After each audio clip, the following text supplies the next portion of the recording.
Margot Politis. Welcome to Study English, IELTS preparation. Today we're going to look at conditional sentences. They're sentences that use if. If you listen carefully, you'll be able to hear Dr. Malcolm Simons talking about junk DNA, the parts of DNA that people used to think were just rubbish. Listen to the different types of sentences he uses. Under Darwinistic notions, you would think that junk would drop off under the theory of natural selection, just like species drop off if they hit ecological niches, which is incompatible with survival. If they can adapt to those niches, then those that can survive and those that can't die is the notion.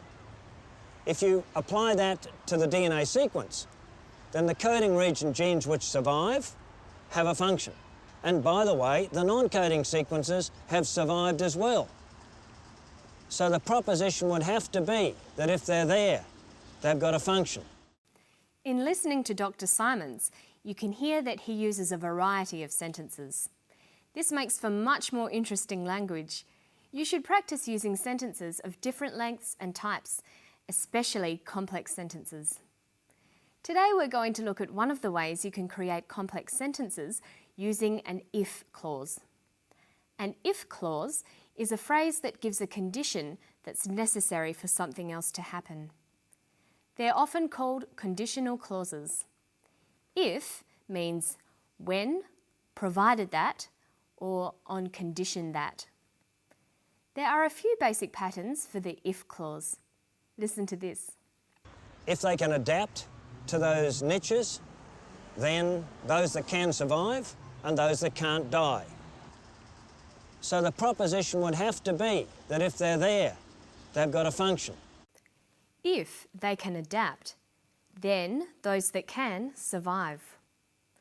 The pattern here is if, simple present tense verb, comma, followed by the word then.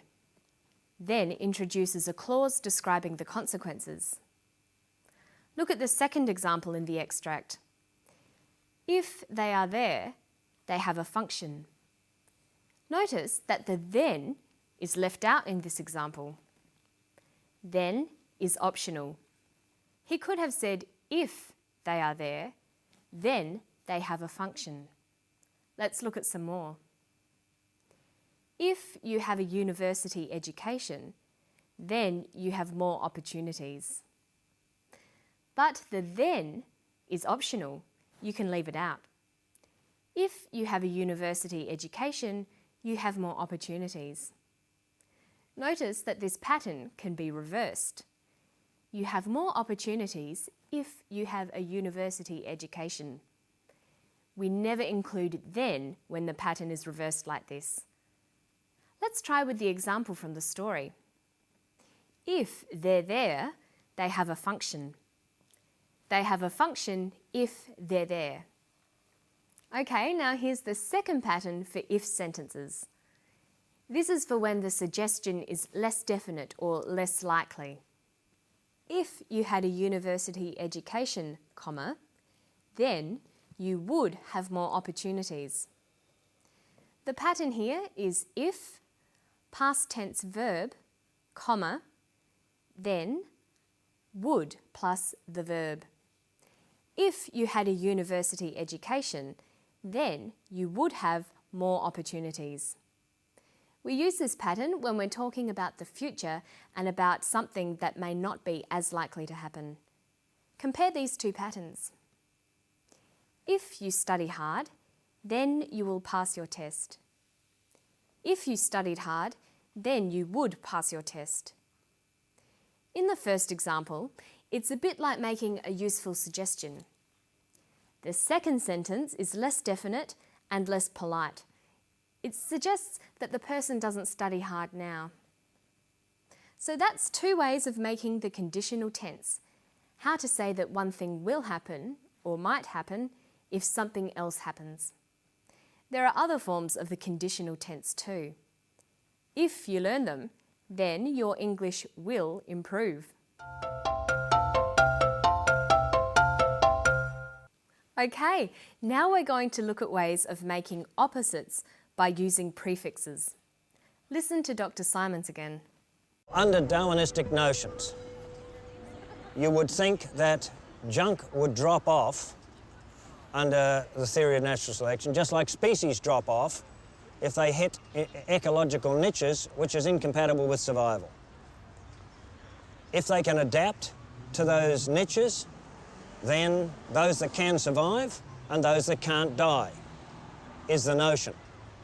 If you apply that to the DNA sequence, then the coding region genes which survive have a function. And by the way, the non-coding sequences have survived as well. In the passage, we heard the words survive and die. They have opposite meanings. To survive means to keep on living, and to die means to stop living. We call words with opposite meanings opposites. Sometimes opposites are formed from the same word stem using prefixes. Two of the prefixes he uses are in and non. Listen.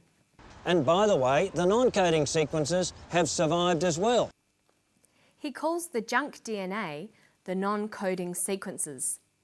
Non-coding means not coding. Notice that we use a hyphen with the non prefix. Non usually forms adjectives. It means not in the group of.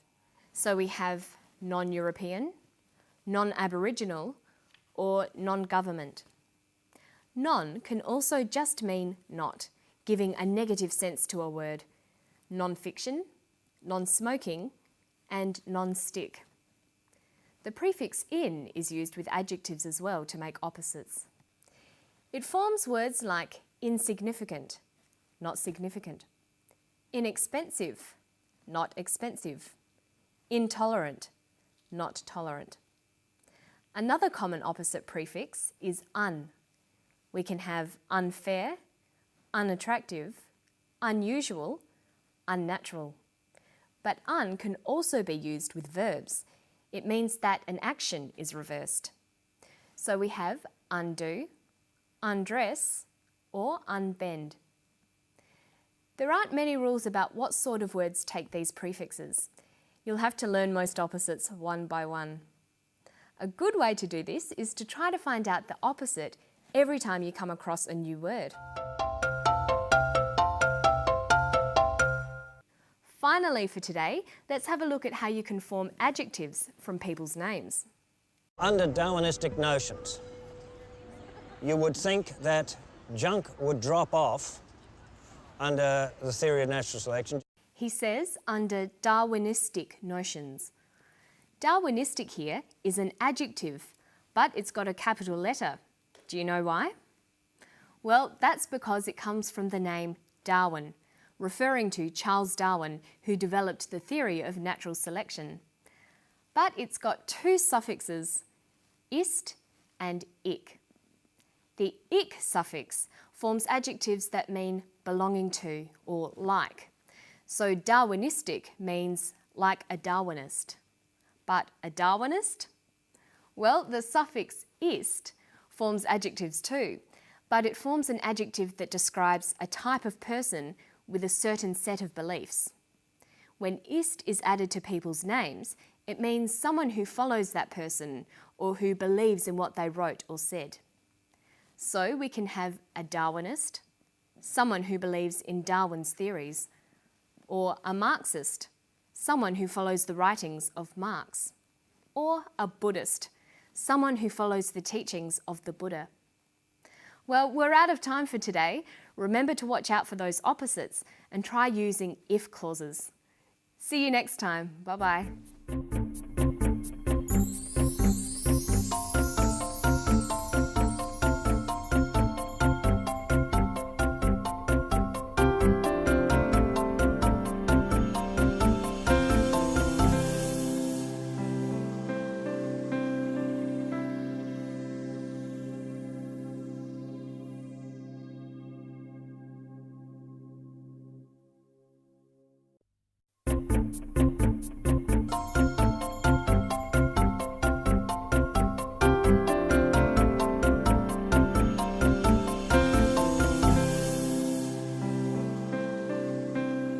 Hello, I'm Margot Politis. Welcome to Study English, IELTS preparation. Today on Study English, we're looking at adjectives. How do you use them? How do you order them? And how do you use them to compare and describe things? First, let's listen to some descriptions about the world under the sea in the Gulf of Carpentaria off the north coast of Australia.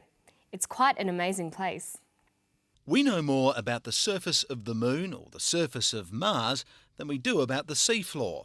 The seafloor remains the last unexplored frontier. This is because it's covered by this impenetrable ocean layer that we can't see through. The only way we can see the seafloor is using sonar.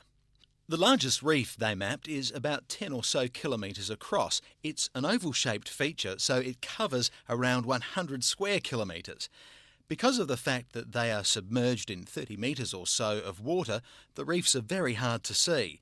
No one had realised that the Gulf contained reefs just like the Great Barrier Reef. Being able to describe things properly is an important communication skill. You need adjectives for descriptions. They usually come before the nouns they are describing. The red car. But when you want to accurately describe something, you often need to use more than one adjective in a row. What if the car is big, red, and made of plastic? We call it the big red plastic car. Notice that the adjectives are usually separated by commas. But why don't we call it the red plastic big car? How do you know which order to put the adjectives in?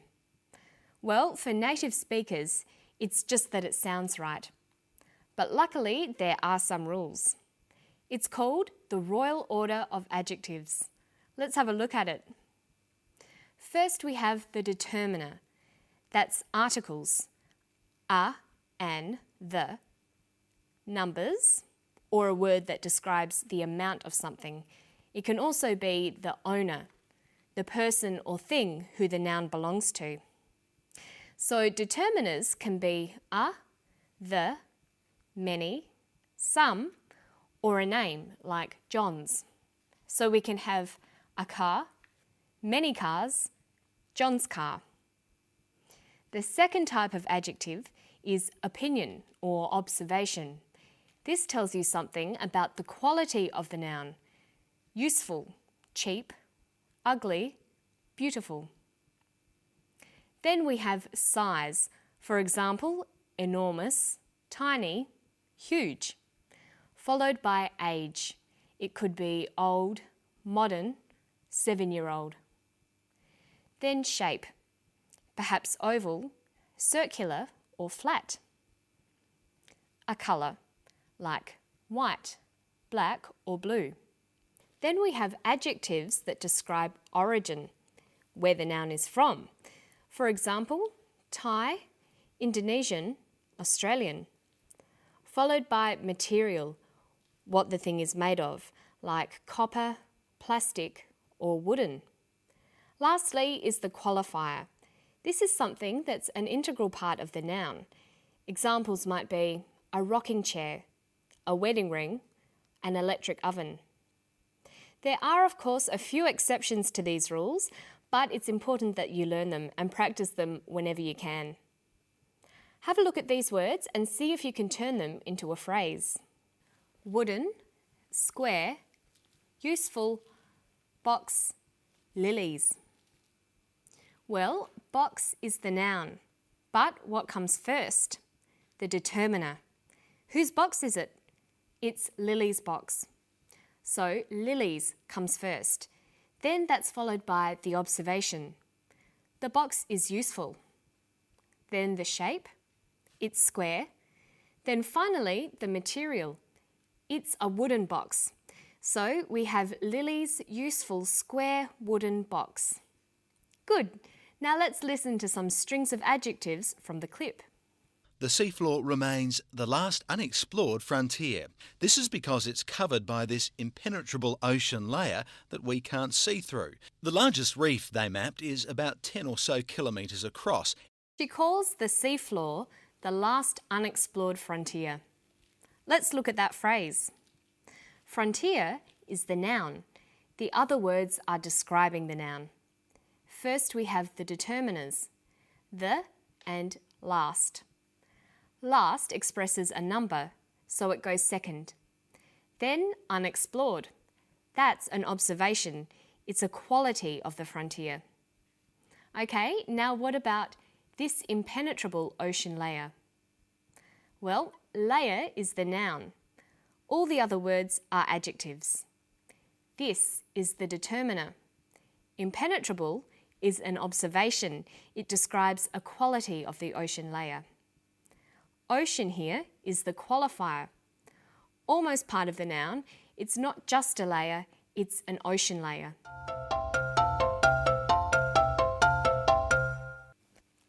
Okay, now you try one. Look at these words. They form a phrase that he used. Largest, reef, the. Well, reef is the noun, so it comes last. The is a determiner, so it comes first. Largest describes the size, so that comes after the. So we have the largest reef. Okay, there's another way adjectives can be used as well. They can stand alone. They describe nouns by following the verb to be. When used in this way, adjectives are complements. Listen to one here. The Gulf of Carpentaria is very flat and featureless. The Gulf of Carpentaria is very flat and featureless.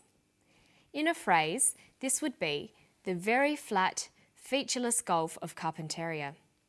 But used as a complement, the phrase becomes a full sentence. The Gulf of Carpentaria is very flat and featureless. We can take the phrase, the big red plastic car, and turn it into a sentence. The car is big, red and plastic. Notice that the order of adjectives still stays the same. Now let's look at how you go about describing things. It's often necessary to focus on particular features such as shape, size, dimension, weight, colour or texture. The more you have built up your vocabulary of adjectives, the better your ability to describe things accurately. So you might write up adjective lists according to groups. To describe shapes, we can say circular, triangular, rectangular, spherical, but we just say square. It's also possible to describe something by saying it's like something common. So we can say something is egg-shaped or kidney-shaped.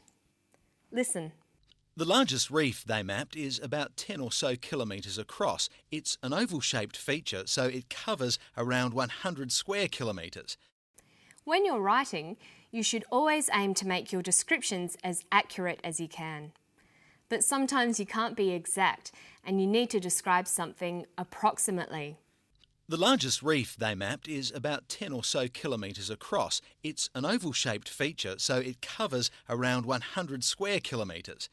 Because of the fact that they are submerged in 30 metres or so of water, the reefs are very hard to see. Dr. Harris uses the words about, around, or so with numbers. About 10 kilometres, around 100 square kilometres, 30 metres or so. Notice that the phrase or so always comes after the number, but the others all come before. You might also hear people say around about. In formal language, we'd probably say approximately. These are all signs that the amount is not exact. And now it's around about time for me to go. I'll see you next time for more Study English. Bye-bye.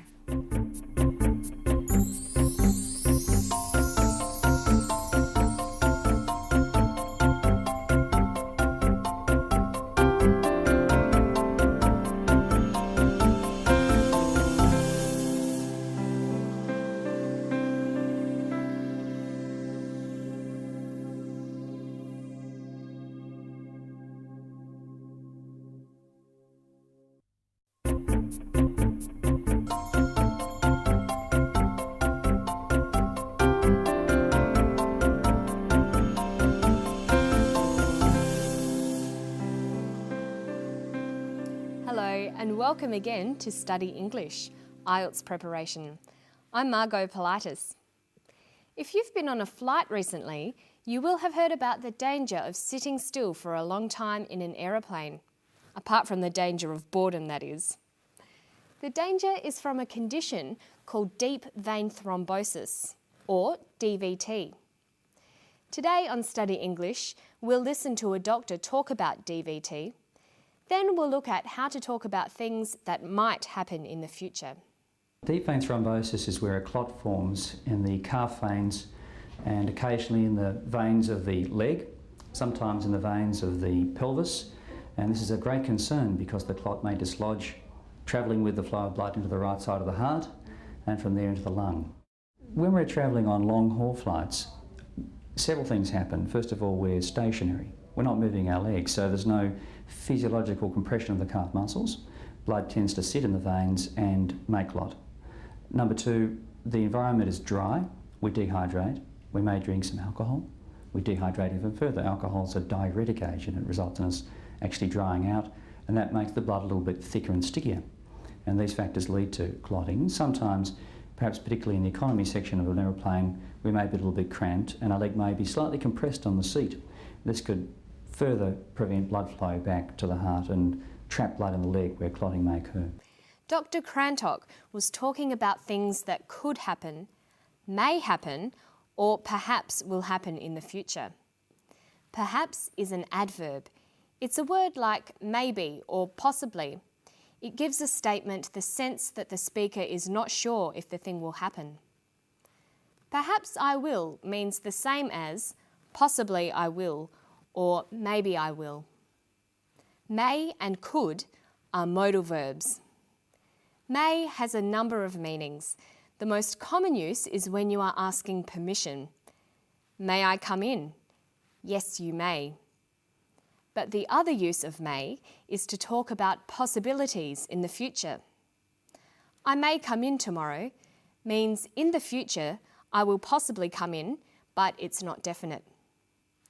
Could has a number of meanings too. The first is ability.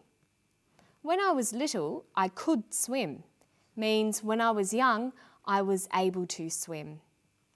But could is also used to express future possibilities. It could rain tomorrow. It's not definite, but it might rain. Dr. Crantock is talking about what can happen sometimes on flights, but it won't definitely happen. Listen again. Sometimes, perhaps particularly in the economy section of an aeroplane, we may be a little bit cramped and our leg may be slightly compressed on the seat. This could further prevent blood flow back to the heart and trap blood in the leg where clotting may occur. So for speculating or thinking about what will happen in the future, we can use adverbials like possibly or perhaps. We can use modal verbs like may and could, and we can use phrases like I guess, I imagine, I suspect. So in the clip, he says blood clotting could occur. We can also say blood clotting may occur. Blood clotting will perhaps occur. Blood clotting will possibly occur. I suspect blood clotting will occur. Notice that the adverbials can occur in a number of places in the sentence. Blood clotting will perhaps occur. Perhaps blood clotting will occur. Blood clotting perhaps will occur. Blood clotting will occur, perhaps. Listen to Dr. Crantock and the way he structures his argument. Listen for a topic sentence and for the way he lists the different ideas. When we're travelling on long haul flights, several things happen. First of all, we're stationary. We're not moving our legs, so there's no physiological compression of the calf muscles. Blood tends to sit in the veins and make clot.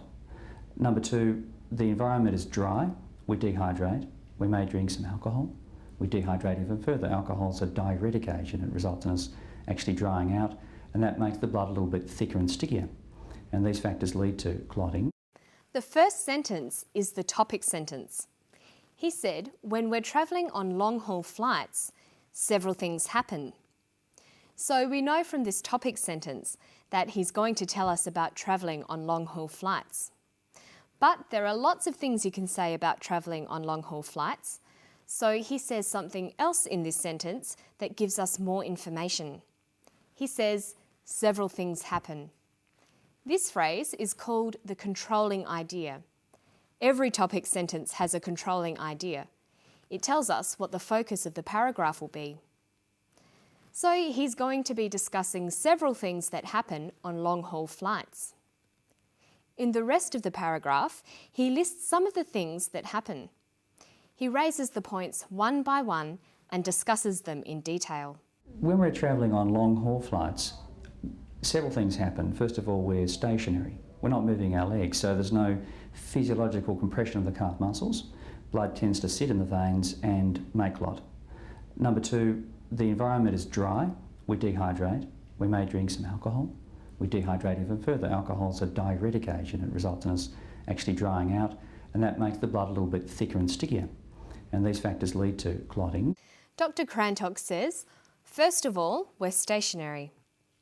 This is the first factor in his argument. People are stationary or sitting still.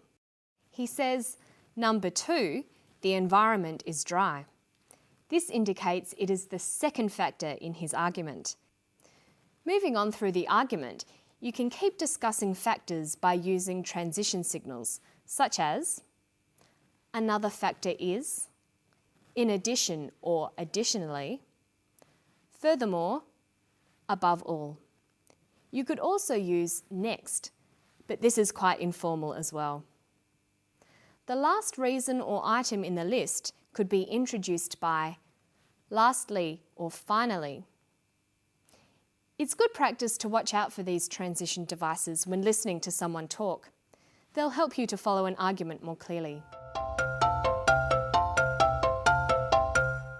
Finally for today, let's look at some definitions.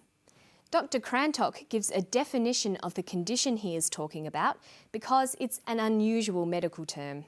Deep vein thrombosis is where a clot forms in the calf veins and occasionally in the veins of the leg, sometimes in the veins of the pelvis. He says, deep vein thrombosis is where a clot forms in the calf veins. This is a common pattern for giving a definition. First, name the thing being defined. In this case, it's deep vein thrombosis. Secondly, use the verb to be, is or are. Here we'd say deep vein thrombosis is. Thirdly, we can write the class. What kind of thing is it?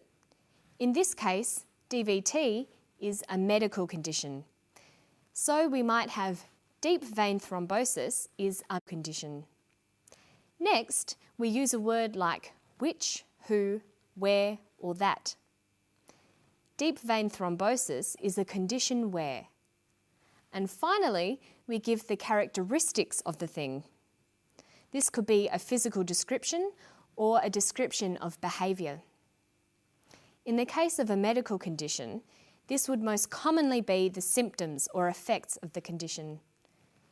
Deep vein thrombosis is a condition where blood clots form in the veins. Let's try a couple of examples. What is a computer? It stores and processes information.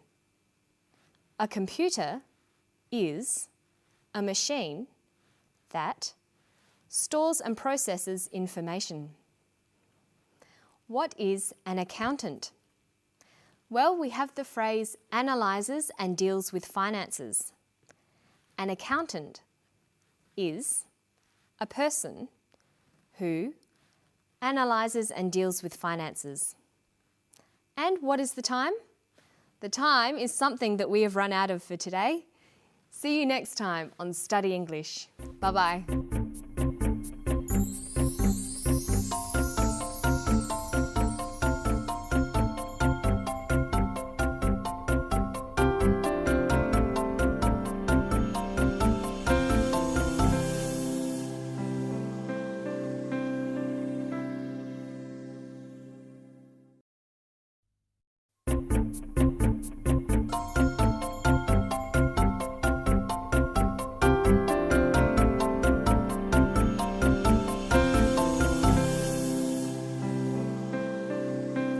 Hello and welcome to Study English IELTS preparation. I'm Margot Politis. Today on Study English we're going to look at some of the features of formal written English. In our clip we'll hear from a man who believes that drinking water is the key to being healthy and living a long time. He's going to talk about how he came to his conclusion and how he tried to get some support for his project. How does nature do it? What keeps body cells going, and how can we improve on that process so that we eliminate disease altogether and we live a long and healthy life? I don't think death and disease is inevitable. We stumbled on the fact that they weren't actually getting rid of carbon dioxide out of their bodies, they were neutralising the carbon dioxide in their bodies. And we found it was from the water they were drinking. When we looked at these animals and saw what they were doing, it was exactly as we'd hypothesised, and that was a great feeling, a real feeling of elation. I tried and I tried and I tried to be conventional in that sense. I went to 100 people. I wrote 1,000 letters. I spoke to the Australian Academy of Science. I spoke to the American Academy of Science. I spoke to hospitals. I spoke to professors of medicine. Because I wanted to do work independently, I couldn't get anywhere, so I had to do it other ways. This is a food substance. This is something that's been drunk for thousands of years. This is probably where the mythology of the Fountain of Youth came from. There would have been natural springs somewhere bubbling out magnesium bicarbonate at an alkaline pH value, and people that drank these springs lived longer. But I want everybody to have the opportunity to live a long and healthy life, and that's been my life's work, and we're getting somewhere. We're getting somewhere. One of the most important areas for students to master is the difference between informal spoken English and formal written English, including academic language. There are many differences between formal and informal English. Firstly, in written language, all words must be spelt correctly. There should be no words in written English that you can't find in a dictionary. Another important difference is that contractions are not used in formal written English. We only use contractions in written English if we're trying to represent the way that people speak. The clip we've heard today is, of course, spoken English. Listen to part of it again and see if you can identify the features of informal English.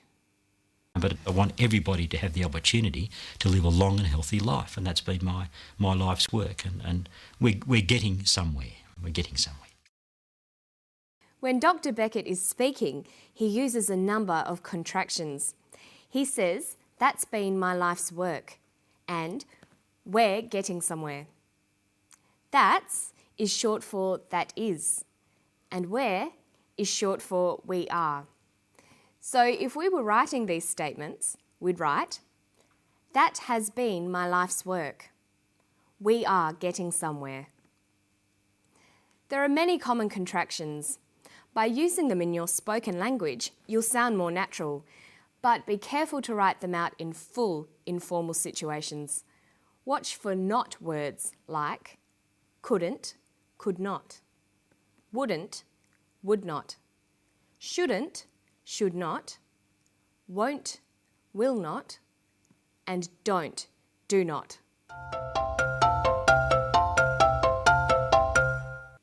Another common feature of informal English is the use of phrasal verbs, or two-word verbs. Phrasal verbs consist of a verb and a preposition. They are commonly used in spoken English, and their meanings are idiomatic, giving the verb a special new meaning. Listen for some phrasal verbs in this clip. We stumbled on the fact that they weren't actually getting rid of carbon dioxide out of their bodies, they were neutralising the carbon dioxide in their bodies. And we found it was from the water they were drinking. This is probably where the mythology of the Fountain of Youth came from. He uses the phrasal verbs stumbled on, get rid of, found out, and came from. In formal written English, it's best to use single word verbs. So instead of saying they weren't getting rid of carbon dioxide, we would write they weren't eliminating carbon dioxide. And then we'd get rid of the contraction. So it would read, they were not eliminating carbon dioxide. Instead of saying we found out it was from the water, we would write we discovered it was from the water. This is probably where the myth came from. This is probably where the myth originated. Let's look at some other examples of common phrasal verbs. Instead of look into, we would write investigate. Instead of cut down, we would write reduce. Keep on could be continue. Point out could be indicate. All of these words are more formal than phrasal verbs. Another important part of formal written English is understanding how to use conjunctions. Short sentences are less formal than compound or complex sentences. If you can, it's good to try to link short sentences together. Listen to this clip, then we'll try to turn it into good formal English using coordinating conjunctions. I went to 100 people. I wrote 1,000 letters. I spoke to the Australian Academy of Science. I spoke to the American Academy of Science. I spoke to hospitals. I spoke to professors of medicine. Because I wanted to do work independently, I couldn't get anywhere. He uses a number of simple sentences in a row. I spoke to the Australian Academy of Science.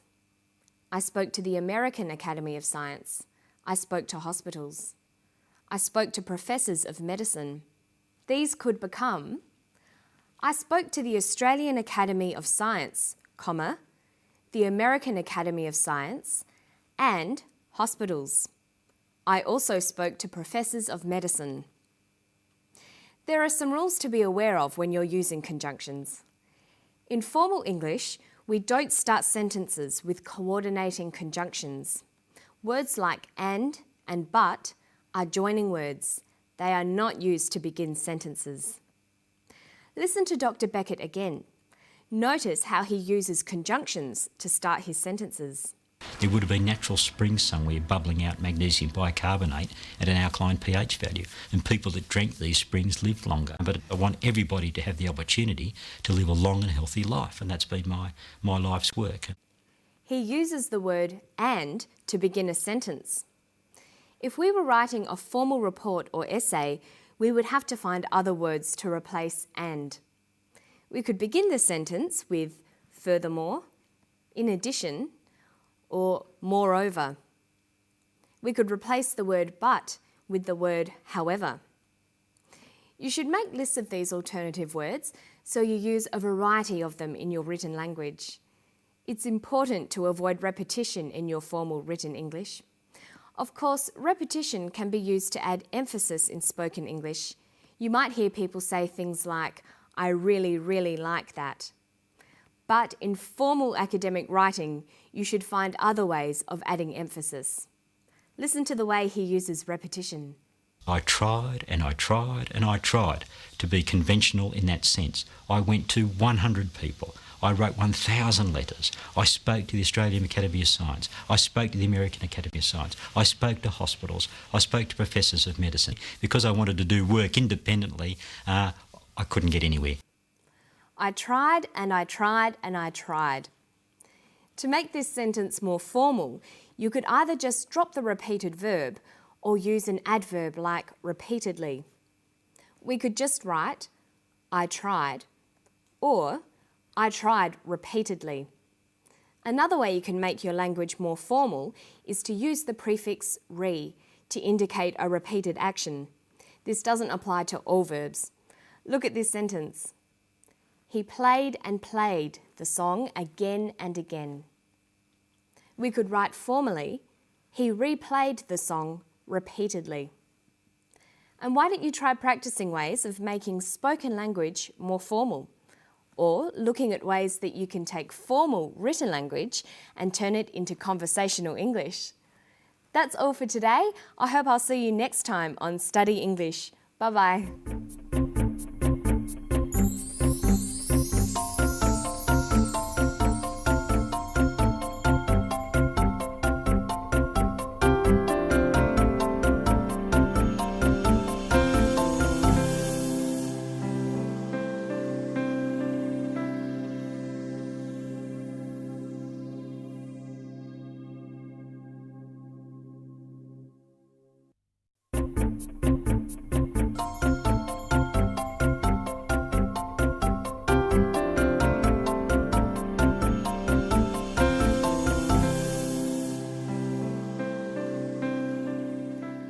I'm Margot Politis. Welcome to Study English IELTS preparation. Today we're going to see a clip about a process called salinity. That's where land becomes damaged by too much salt. We'll be looking at language you can use to describe processes, including transition signals. Listen for how the process of salinity is described here.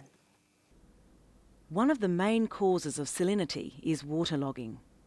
First, land is cleared for crops to grow. Now, instead of trees pumping the water out of the ground and keeping the salt stored, whatever water the crops don't use percolates down into the soil. Gradually, over a number of years, the earth gets wetter and wetter, and eventually it waterlogs. Then the water table starts to rise to the surface. As it rises, it dissolves the tons of salt stored in the soil.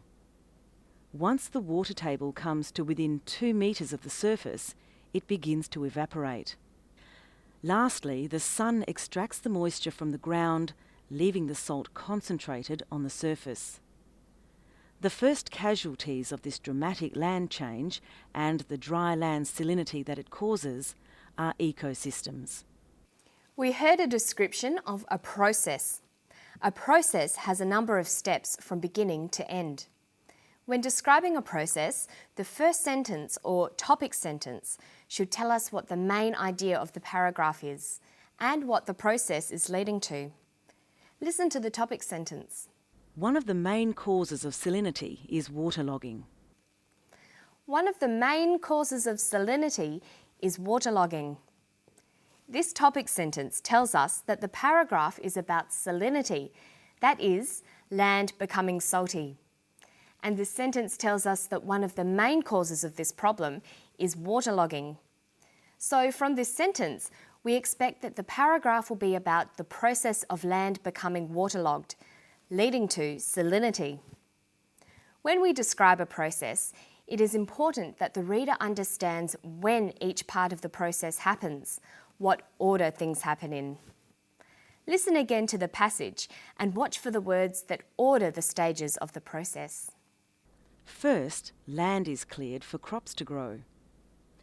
Now, instead of trees pumping the water out of the ground and keeping the salt stored, whatever water the crops don't use percolates down into the soil. Gradually, over a number of years, the earth gets wetter and wetter, and eventually it waterlogs. Then the water table starts to rise to the surface. As it rises, it dissolves the tons of salt stored in the soil. Once the water table comes to within 2 meters of the surface, it begins to evaporate. Lastly, the sun extracts the moisture from the ground, leaving the salt concentrated on the surface. She uses a range of transition signals to order the stages of the process. One type of transition signal is ordinal numbers. Listen. One of the main causes of salinity is waterlogging. First, land is cleared for crops to grow. The ordinal numbers are first, second, third, fourth, and so on. These ordinal numbers can be used as adjectives to form phrases describing order.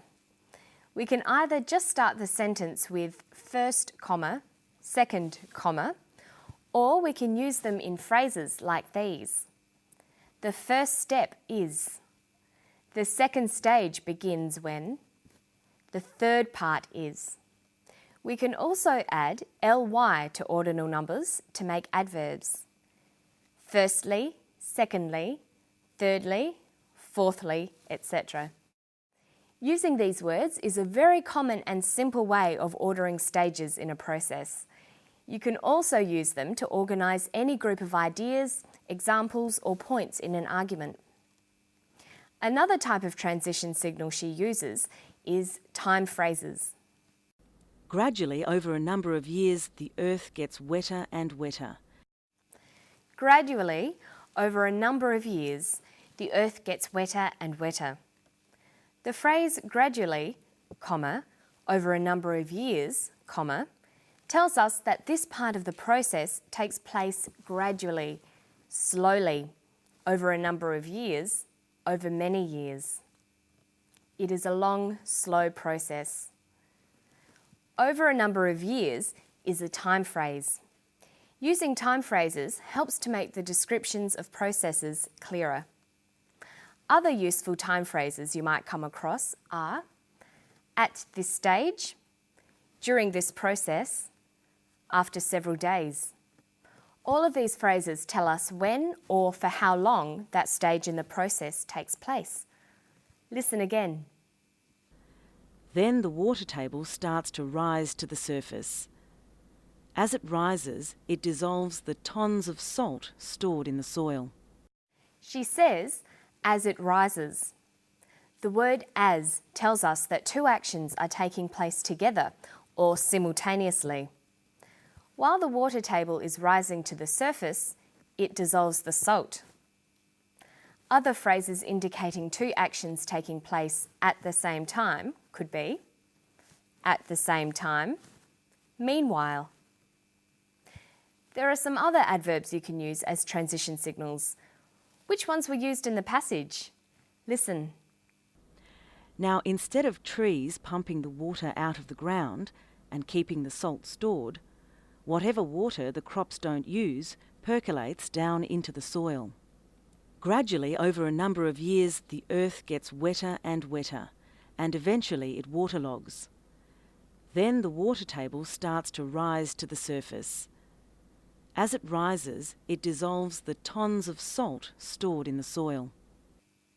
She uses the adverbs now, eventually, then, and lastly. These all help to order events. There are many other adverbs to choose from. Make sure you use a wide variety of them in your writing and speaking, rather than just repeating the same ones.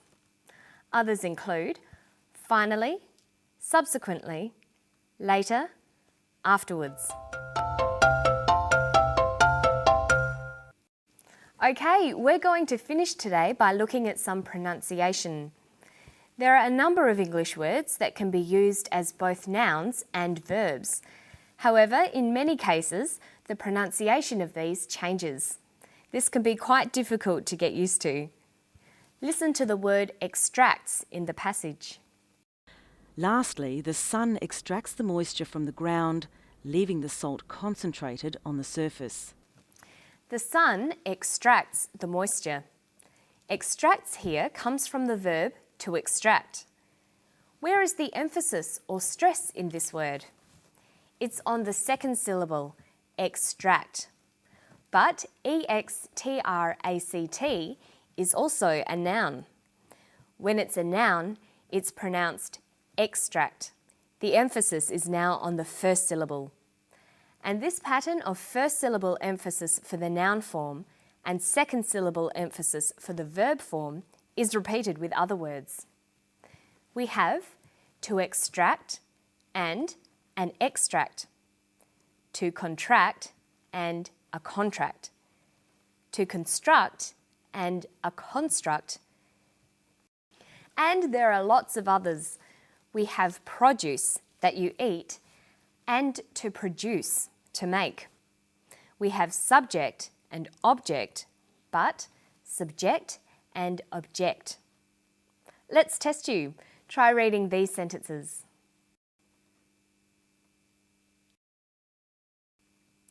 He objected to the subject of the lesson. The farm produced fresh produce. So you can see how the stress in words can change meaning. You'll have to practice whenever you can. And after all that, it must be time to go. See you next time on Study English. Bye-bye.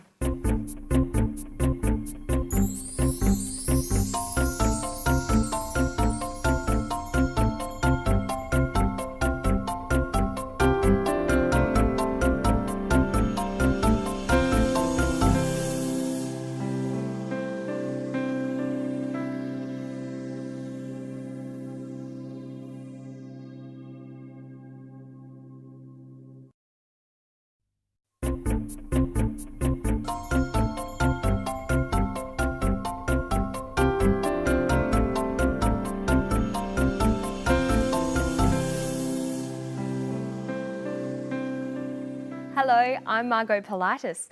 Welcome to Study English, IELTS preparation. Today we're going to listen to a weather report.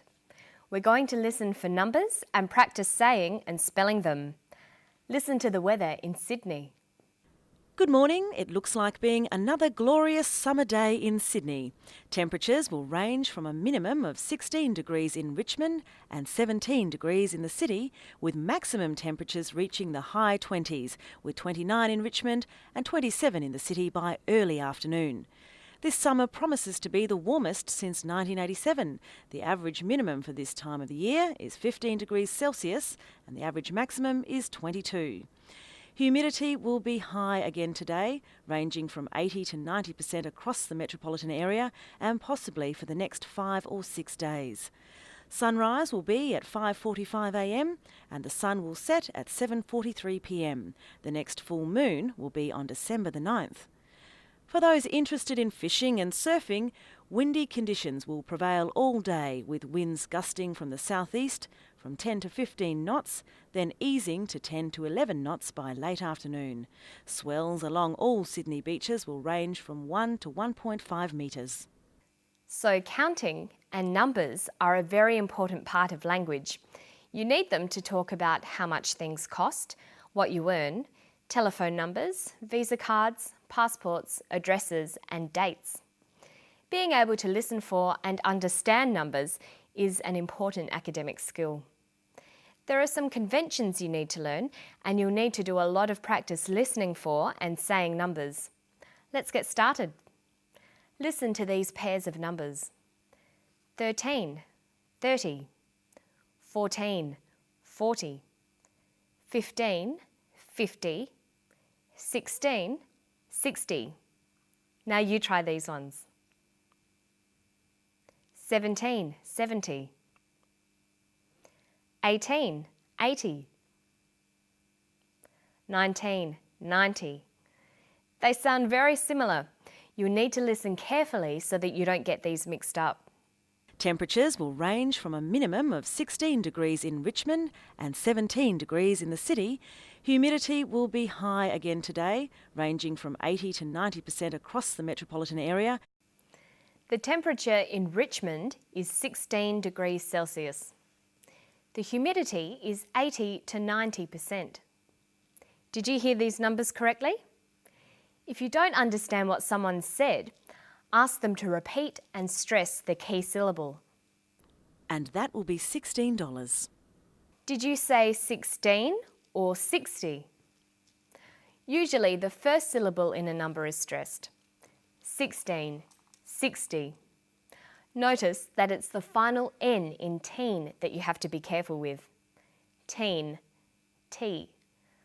But of course, when you're listening for numbers, you can often work out the correct amount by the context.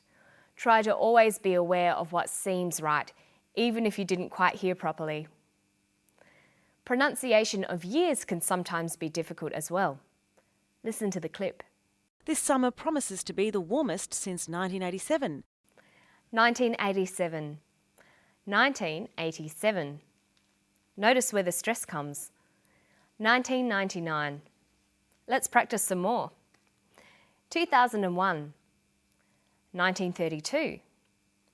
2040. Or perhaps this will be read as 2040. I guess we'll have to wait and see. Notice 40 is spelt F-O-R-T-Y, not like 4 and 14.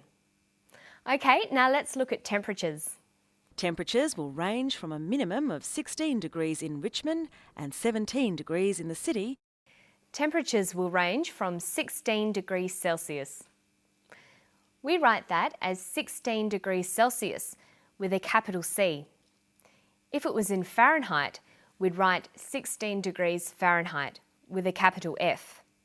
But in Australia, we use Celsius. So when giving a temperature range, it's written 16 to 17 degrees Celsius or 16 to 17 degrees Celsius. These are both read out the same way. Notice that the 2 is unstressed. 16 to 17 degrees Celsius. Now we're going to listen to a different weather report. Look at it written and see if you can work out what should be written in the blanks. Here is the weather report for Sydney today, Tuesday the 14th of November. The sun will rise at 5:15 and set at 6:45. The minimum temperature for metropolitan Sydney will be 13, rising to a maximum of 30 degrees Celsius. Humidity today promises to be high at 70 to 80%. Okay, let's have a look at that. The weather report for Sydney today, Tuesday the 14th of November. She said Tuesday the 14th of November. The sun will rise at 5:15 and set at 6:45. The minimum temperature for metropolitan Sydney will be 13, rising to a maximum of 30 degrees Celsius. Humidity today promises to be high, 70 to 80%. How did you go with that? Remember, pronouncing final consonants will help considerably in hearing and understanding numbers. This is very important so that listeners understand what you say. Listen to the pronunciation of numbers here. Humidity will be high again today, ranging from 80 to 90% across the metropolitan area and possibly for the next 5 or 6 days. She says 5 or 6 days. By linking final consonants with the first vowels of the following word, your speech will sound more natural. We say 5 or 6, 7 and 8, 9 or 10. Okay, now let's listen for some times. Sunrise will be at 5:45 a.m. and the sun will set at 7:43 p.m. The next full moon will be on December the 9th. She says sunrise will be at 5:45 a.m. Sunset will be at 7:43 p.m. Notice the way we say the time. We say the hour and then the minutes as a whole number. And we add AM for morning, PM for afternoon.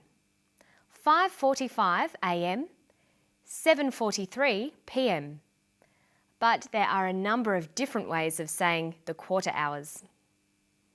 We have 7 AM or 7 o'clock, 7:15 or 7:15, 7:45 or 7:45, 7:30, 7:30. Now let's listen to some more of the weather report.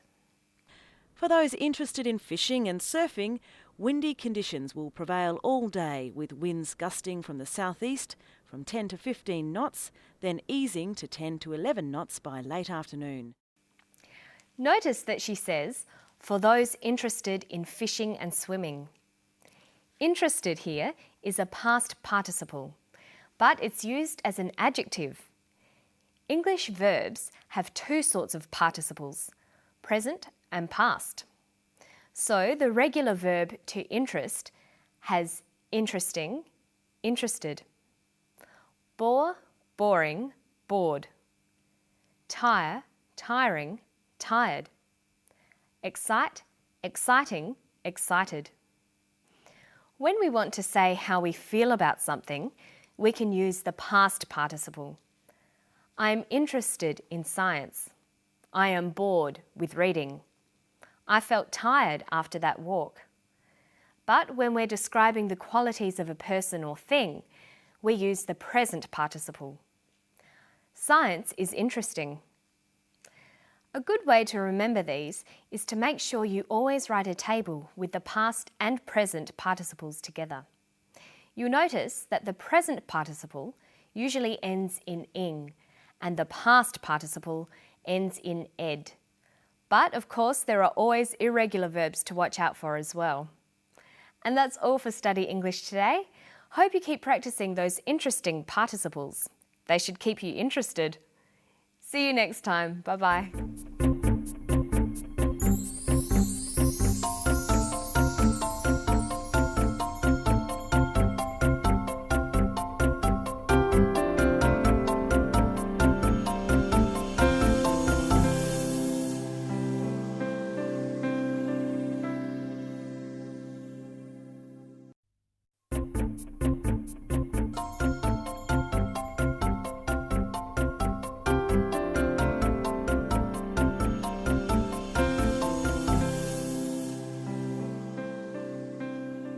Hello, I'm Margot Politis and this is Study English, IELTS preparation. Today on Study English, it's geography. How do we talk about places, locations and directions? Listen to this clip about the history and geography of the Torres Strait. The Torres Strait is situated above Queensland, between the Arafura Sea and the Coral Sea, Cape York Peninsula and Papua New Guinea. Darnley Island, also known as Erub, is the largest volcanic island in the eastern Torres Strait, with a population of around 375. It is surrounded by some of the deepest water in the world, known as the Darnley Deep. Though we are a seafaring people, 75% of Torres Strait Islanders today are living on the mainland. This is because we were displaced from our island homes since colonisation. Life for Torres Strait Islanders has been an endurance test ever since colonisation. During the Second World War, hundreds of Torres Strait Islander men were shipped off from their homes to fight for their country, of which they were still not citizens. Uncle Bill Saylor, who has gone back to live on his land of Erub, remembers all too well the war. So that was Johnny Harding talking about his home, the Torres Strait Islands. When we want to talk about a place or where something is in relation to other places, we need to use function words called prepositions. Some common prepositions include in, on, near, or between. Prepositions can also be made up of 2 or even 3 words. For example, next to, surrounded by, or in front of. These are called prepositions of place. Listen for the prepositions of place in this clip. The Torres Strait is situated above Queensland, between the Arafura Sea and the Coral Sea, Cape York Peninsula and Papua New Guinea. Now let's go back over the clip and see if we can figure out where the Torres Strait is. Johnny says that the Torres Strait is situated above Queensland. Here's Queensland. The islands are situated above Queensland and between the Arafura Sea and the Coral Sea, Cape York Peninsula and Papua New Guinea. So the Torres Strait Islands can be found here. The Torres Strait is situated above Queensland, between the Arafura Sea and the Coral Sea, Cape York Peninsula and Papua New Guinea. Learning to use prepositions correctly can be difficult because most of them have more than one function.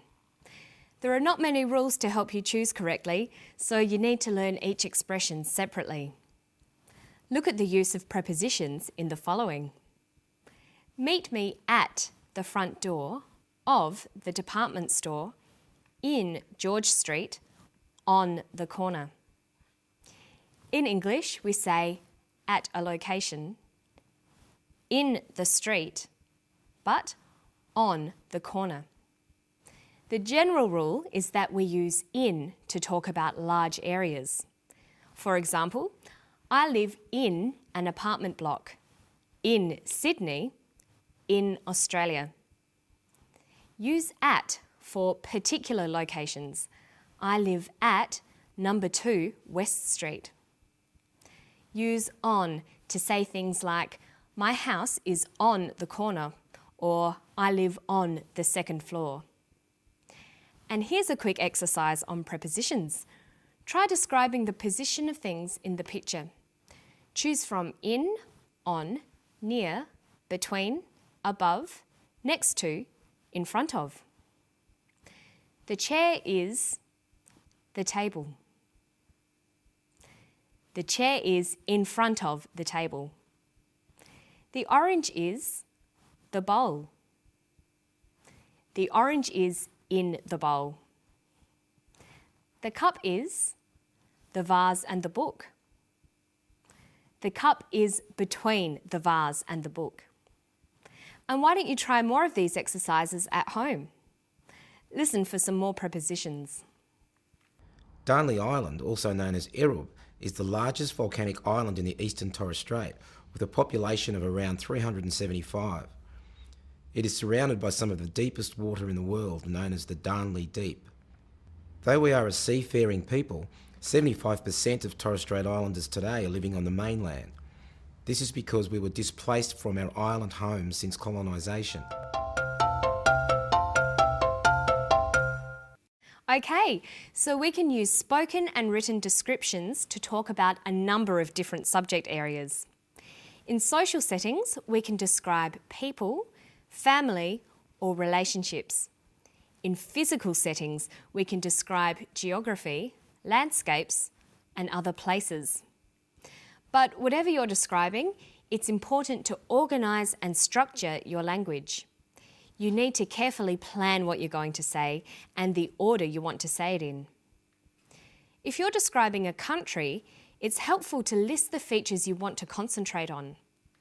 They might include the location and size of the country, the physical features, the climate, and even the population and language of the people.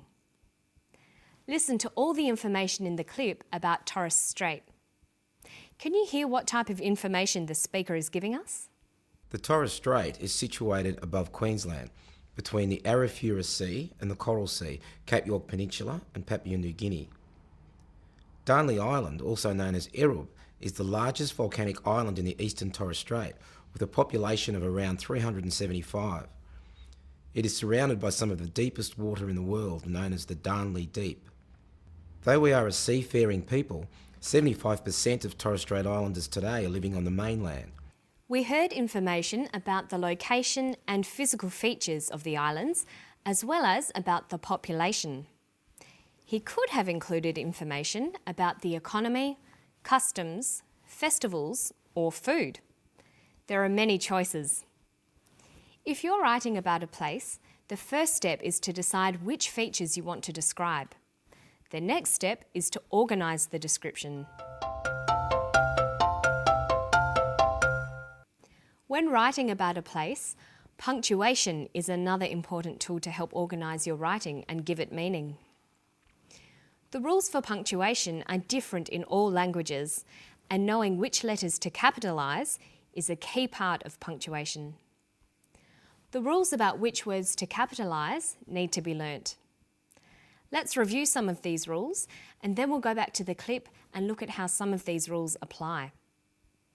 We always capitalise the first word in a sentence, the pronoun I, specific places on a map, for example, the Torres Strait or Australia, names of people or nationalities like Torres Strait Islanders or Australians, periods of time like the Second World War, and the names of people, including their title, for example, Uncle Bill Sailor. Compass points are not capitalised unless they form part of a formal name for an area. So the Eastern Torres Strait doesn't need a capital on the compass point, but Southeast Asia does. Let's take another look at the clip, focusing on the use of capitals. The Torres Strait is situated above Queensland, between the Arafura Sea and the Coral Sea, Cape York Peninsula and Papua New Guinea. Darnley Island, also known as Erub, is the largest volcanic island in the eastern Torres Strait, with a population of around 375. Life for Torres Strait Islanders has been an endurance test ever since colonisation. During the Second World War, hundreds of Torres Strait Islander men were shipped off from their homes to fight for their country, of which they were still not citizens. Uncle Bill Sailor, who has gone back to live on his land of Erub, remembers all too well the war. Remember, if you're not sure which words to capitalise, check the dictionary. And that's all for today. Don't forget to practice organising and structuring your written language. And always edit your writing to make sure all your capitals and other punctuation are right. I look forward to seeing you next time on Study English. Bye-bye.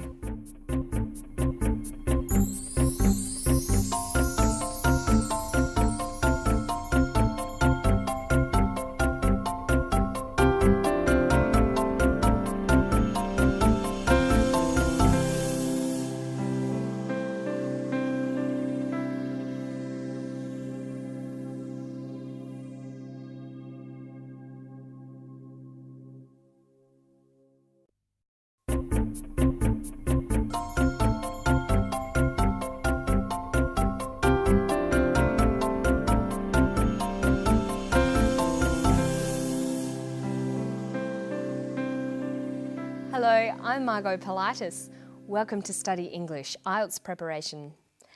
Today we're going to look at the continuous tense, and then we're going to practice some sentence stress. Our clip today is of a birdwatcher named Margaret. A birdwatcher is someone who loves watching and listening to birds. Let's start by listening to Margaret talk about watching birds.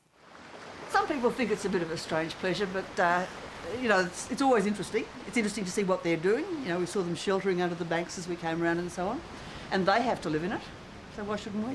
What I'm doing is looking to see what's outside this hive, because I'm doing a sheet for the bird atlas of a radius of 500 metres from here to see all the species that are in it. I use my binoculars and I'm using the telescope, and I use my ears because I was recording birds by call as I walked down the track here, wrens and little grass birds and stuff. In fact, if you do a lot of bird watching in the bush, you do a lot by call. A day like today is not much good, but normally you do a lot by call. And the idea is to make sure you get all the species that are here in the area that you're surveying. Margaret is talking about the time she spends watching birds. When describing actions that happen for a continuous period of time, we need to use a continuous tense. In English, there are several continuous tenses. Continuous tenses are formed by using the verb to be plus the present participle, the ing or ing form of the verb. Today we're going to look at the present and past continuous tenses. Let's begin with the present continuous tense. The present continuous tense describes things that are in progress or are happening. Listen to Margaret again and see if you can hear some examples of the present continuous tense. What I'm doing is looking to see what's outside this hive, because I'm doing a sheet for the bird atlas of a radius of 500 metres from here to see all the species that are in it. I use my binoculars and I'm using the telescope. Margaret uses the phrases I'm doing and I'm using to describe things that are happening now. We can use the present continuous tense in three ways. Firstly, we use it to describe actions that are happening now. For example, Margaret says, I'm using a telescope.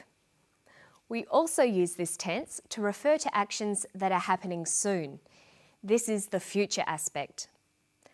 Thirdly, the continuous tense can describe actions that are happening simultaneously or at the same time. In this case, the continuous tense follows the words when, while, or as. Listen to the following sentences and see if you can identify which of these three rules is being used. I'm going birdwatching today. What are you doing? This is an example of Rule 2. Here, we use the present continuous tense to talk about things that are happening soon. The birds are singing while they are flying.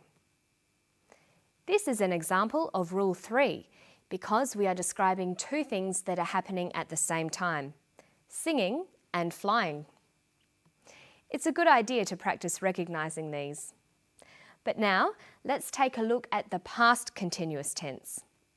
And I use my ears because I was recording birds by call as I walked down the track here, wrens and little grass birds and stuff. In fact, if you do a lot of bird watching in the bush, you do a lot by call. A day like today is not much good, but normally you do a lot by call. And the idea is to make sure you get all the species that are here in the area that you're surveying. Margaret says that she was recording birds as she walked down the track. This is the past continuous tense. We can use it in two situations. Can you identify which one applies to Margaret? We use it to describe an action that was in progress at a specific time in the past, or to describe a continuous action that was interrupted by something else. So when Margaret says, I was recording birds as I walked down the track, she is using Rule 1. She is talking about a continuous action that she was doing in the past. Here's another sentence. I was walking down the track when the rain started. This is Rule 2. Walking down the track was interrupted by the rain. Notice that the second clause is introduced by the word when the rain started. Words like as, when or while are often used to begin the second clause. And the second clause takes the simple past tense. Look at our sentences again. I was recording birds as I walked down the track. I was walking down the track when the rain started. Okay, now let's have a look back at the clip. This time we'll highlight all the present and past continuous tenses. Some people think it's a bit of a strange pleasure, but you know, it's always interesting. It's interesting to see what they're doing. You know, we saw them sheltering under the banks as we came around and so on. And they have to live in it, so why shouldn't we? I'm doing a sheet for the bird atlas of a radius of 500 metres from here to see all the species that are in it. I use my binoculars and I'm using the telescope, and I use my ears because I was recording birds by call as I walked down the track here, wrens and little grass birds and stuff. In fact, if you do a lot of bird watching in the bush, you do a lot by call. A day like today is not much good, but normally you do a lot by call. And the idea is to make sure you get all the species that are here in the area that you're surveying. Today's clip is about bird watching. We've seen that the ing can be used for continuous tenses, but ing words can have lots of other uses too. Ing forms the present participle of a verb. Some ing words can also be adjectives, and they can act as gerunds. A gerund is a verb that acts as a noun. Let's look at an example. Here's the sentence, I love swimming. The word swimming is the present participle of the verb to swim. But in this sentence, swimming is a noun. So the word swimming is called a gerund. Listen for a gerund in the clip. In fact, if you do a lot of bird watching in the bush, you do a lot by call. Bird watching. Watching is a gerund.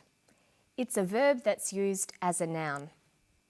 There are many phrases that use gerunds with the verb to go. They are mainly used with recreational activities or things you do for fun. For example, we say go swimming, go bird watching, go dancing. On the weekend, I usually go swimming. This weekend, I'd like to go dancing.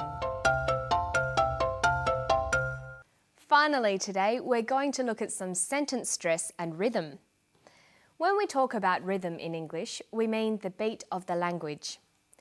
The beat of the language comes from the pattern of stressed and unstressed syllables or words in a sentence. Some words usually have a strong stress. These are content words, the nouns, verbs, adjectives and adverbs. They're usually strongly stressed and carry the rhythm. Then there are the words that have a weak stress. These are usually the articles, pronouns, prepositions and conjunctions. They're spoken quickly between the strongly stressed words. As well as the different stress on words, the number of pauses you make in your speech will affect the rhythm of your language.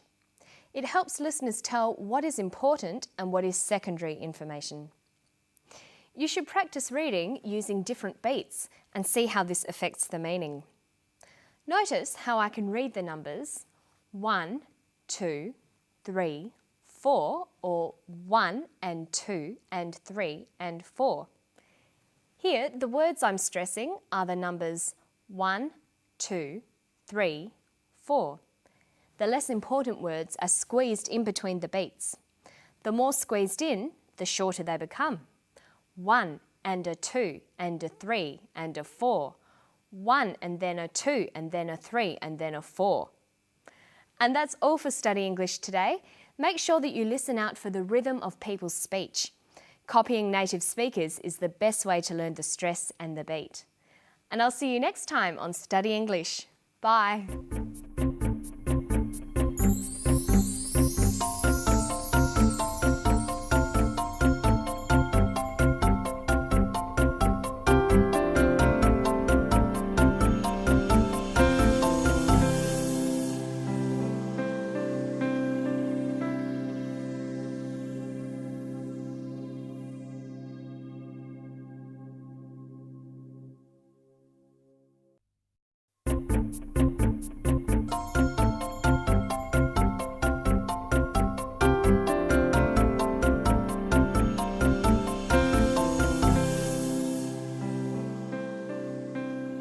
Hello, I'm Margot Politis. Welcome to another episode of Study English IELTS Preparation. Today we're going to listen to a finance report. It's filled with numbers and amounts expressed in a variety of ways. It's important to be able to understand and describe numerical data using decimals, fractions and currencies. Listen to the day's finance report. The Australian dollar today, Tuesday the 11th of November, continues to rise against the US dollar, buying just over 70 cents, a 15-year high. Against other currencies, however, the trend is a little different, falling against the pound, closing at 0.425, a slight drop on yesterday, and 0.61 euros. The yen is also strengthening at 71.95 and considerably higher against the greenback at 111.03 yen. The Dow Jones Index closed today at 9,809.79, a fall of 47.18 on yesterday's trading. The Sydney stock market doubled its trading yesterday, with BHP Billiton trading heavily. The latest retail figures showed that turnover grew by 3.2% in the June quarter, the fastest quarterly growth rate for 5.5 years. At the same time, unemployment fell to its lowest level in 12.5 years. Okay, first we're going to look at decimals and how you express them. Listen carefully again. Against other currencies, however, the trend is a little different, falling against the pound, closing at 0.425, a slight drop on yesterday, and 0.61 euros. The yen is also strengthening at 71.95 and considerably higher against the greenback at 111.03 yen. The Dow Jones Index closed today at 9,809.79, a fall of 47.18 on yesterday's trading. In English, decimals are written with a point, not a comma. So we write 4.25, 6.1. When you say the numbers after the decimal point, you say them all separately as individual numbers. So we have 71.95, 47.18, 9,809.79. Notice that a zero is often spoken as O. Practice saying these numbers. 326.01, 4.897, 902.308. Listen again. Against other currencies, however, the trend is a little different, falling against the pound, closing at 0.425, a slight drop on yesterday, and 0.61 euros. The yen is also strengthening at 71.95 and considerably higher against the greenback at 111.03 yen. The Dow Jones Index closed today at 9,809.79, a fall of 47.18 on yesterday's trading. The Sydney stock market doubled its trading yesterday, with BHP Billiton trading heavily. You can hear that when using numbers, there are often alternatives and many choices you can make. So, conversationally, we would usually say 111.03, but you will also often hear 111.03. Here, we could say 0.425, 0.425, or even just 0.425. Notice that in North America, people usually say 0, not 0 or O. Okay, now the other way of expressing numbers less than 1 is using fractions. Listen to the fractions here. The latest retail figures showed that turnover grew by 3.2% in the June quarter, the fastest quarterly growth rate for 5.5 years. At the same time, unemployment fell to its lowest level in 12.5 years. She uses the most common fraction, a half. Listen to how we say common fractions. A half, a third, a quarter, 2/3, 5/8, 3/4. Notice that once you understand the pattern, you can express any fraction you want. Try these. 7/18, 16/30, 14/40. Okay, now listen again to some of the report. Listen for different currencies. Against other currencies, however, the trend is a little different, falling against the pound, closing at 0.425, a slight drop on yesterday, and 0.61 euros. The yen is also strengthening at 71.95 and considerably higher against the greenback at 111.03 yen. There were a number of different currencies mentioned in that clip. The pound, the euro, the yen, the greenback. Let's have a look at them. Lots of countries use a dollar. In Australia, the Australian dollar is usually expressed with the dollar sign.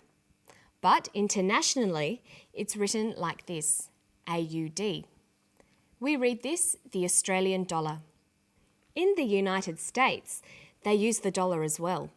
It's the USD, the United States dollar. But it's often called the greenback because it's green.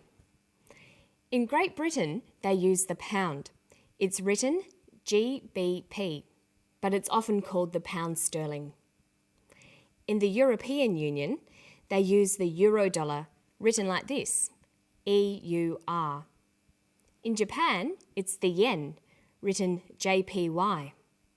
In China, it's the yuan, written CNY. And the renminbi, RMB. Notice that we write the currency before the number, but we say it after the number. So we read $2 or £4.15. Notice also how we read longer numbers. 3,470 Japanese yen. 192 Australian dollars. Notice that when spoken naturally, the one often becomes a and the and becomes squashed. We don't say 192, but 192. Try this one. 127,322 Hong Kong dollars. Okay, now let's listen to the report again, and then we'll look at another important use of numbers. The Australian dollar today, Tuesday the 11th of November, continues to rise against the US dollar, buying just over 70 cents, a 15-year high. Notice that she says Tuesday the 11th of November. Saying simple things like the date can be confusing in English, as the way they're said varies. In Australia, we say the 11th of November or November the 11th. Notice that it's written without the words the or of. For the 13th of February 2005, Australians would write this: 13.02.2005. But in North America, they'd write it 02.13.2005. You'll need to learn these to make sure you don't turn up somewhere on the wrong day. So remember that in Australia, we write the date day.month.year, but in North America, they write month.day.year. And there is even an international standard that says the format should be year.month.day. With numbers, dates and times, there are all sorts of variations. Just make sure you understand the currency, the time and the date, or you could find yourself in all sorts of trouble. And I'll see you soon for more Study English. Bye-bye.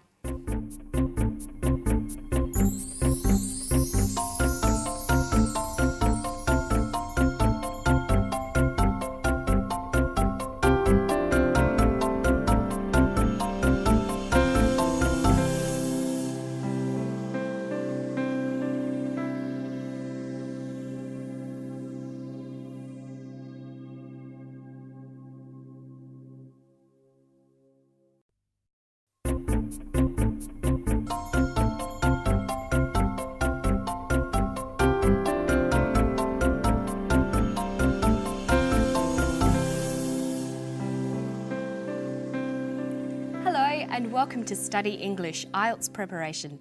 I'm Margot Politis. Today we're going to talk about how to describe the appearance or character of animals and people. Here's the clip. Listen to some descriptions of a very strange octopus. You couldn't get an animal that is sort of more different or more alien to us. They've got such a weird shape. They've got 8 arms coming off their mouth. When they walk around, it's like they're running round on super lips. They've got a head in the middle of their body. They've got a donut-shaped brain. They've got 3 hearts, blue blood and jet propulsion. And they've got a bag on the back that they stick all the body bits in. So octopuses have weird forms, and they have lots of really unusual behaviours as well, like high speeds and camouflaging. I think the reason that octopuses have ended up having such weird forms and all these different sorts of behaviours is because they're a really good meal. They have no bones, no armour, no poison and no spines.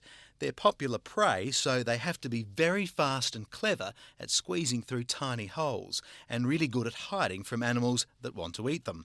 So having to get away from their predators in the sea has made them evolve into amazing creatures.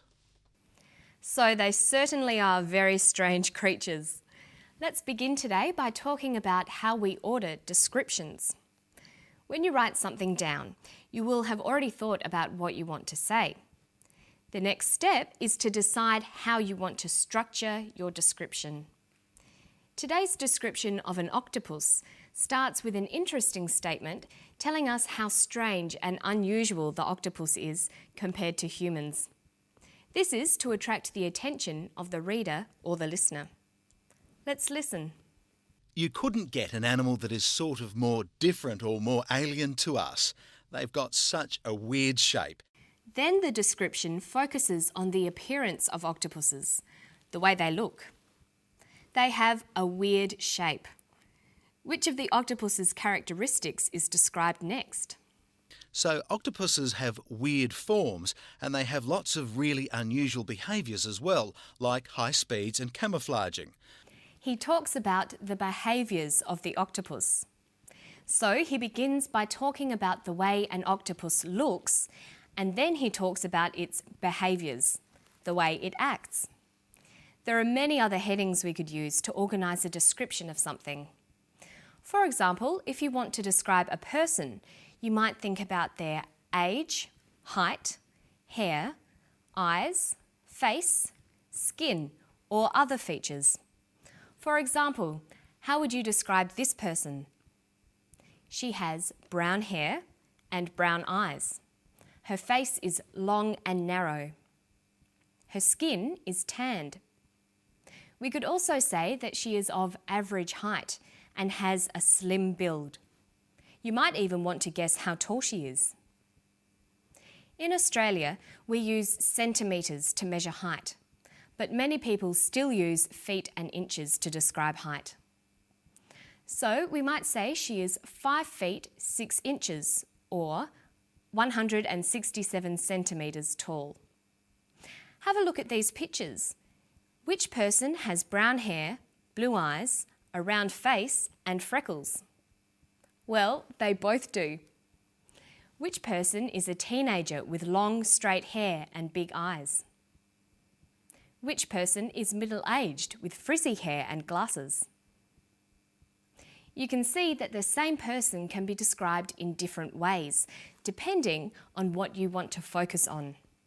The more vocabulary you know, the better your descriptions will be.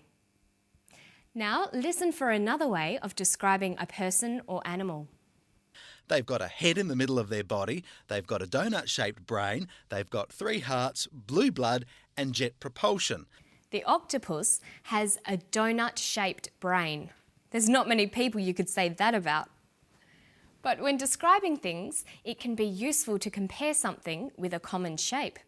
So a person might have an oval-shaped face, almond-shaped eyes and a pear-shaped body, like this. But what if you don't want to describe the way a person looks? You might want to describe someone's personality or character. Let's hear more about the octopus. They're popular prey, so they have to be very fast and clever at squeezing through tiny holes and really good at hiding from animals that want to eat them. So having to get away from their predators in the sea has made them evolve into amazing creatures. He describes the octopus as fast, clever, good at hiding, and amazing. When we are describing someone or something, it's a good idea to make a list of headings to help organise the description. We can talk about intellect. A person might be clever, wise, bright, smart, foolish, or even stupid. We can also talk about a person's attitudes towards life.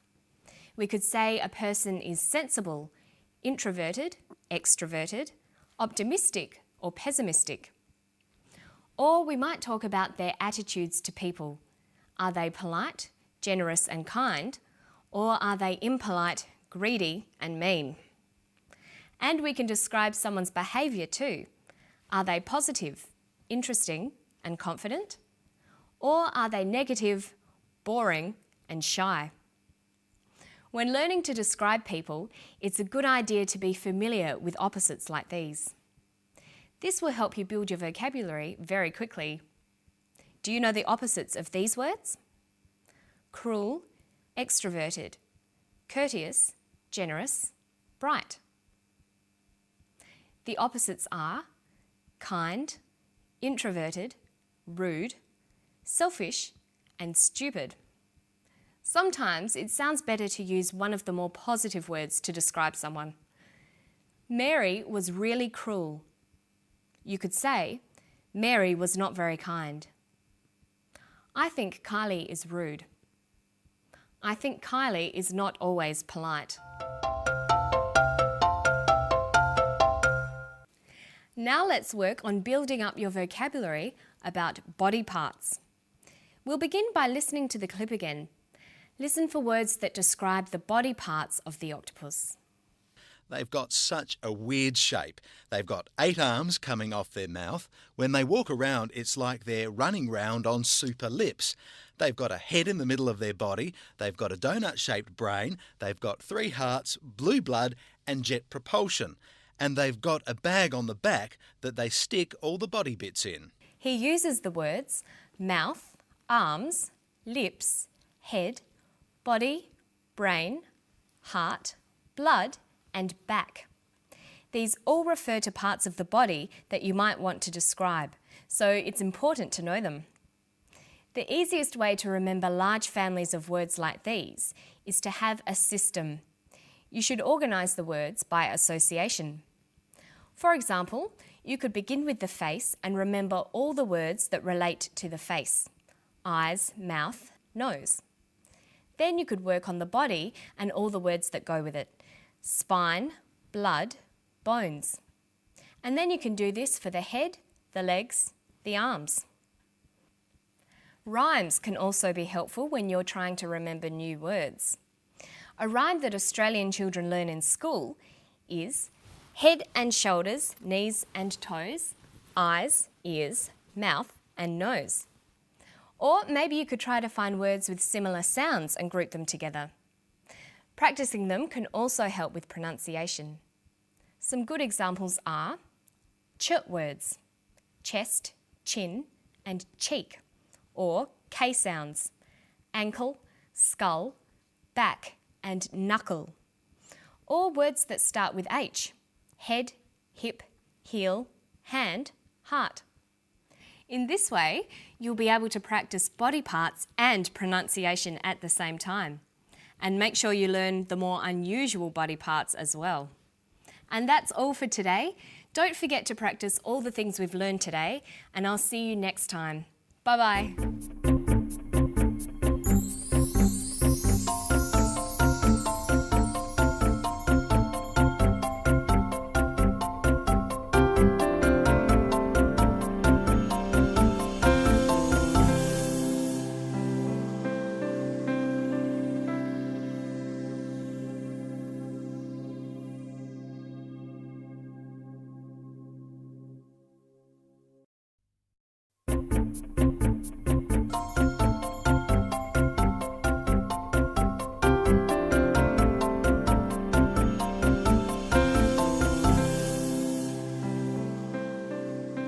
Hello and welcome again to Study English IELTS Preparation.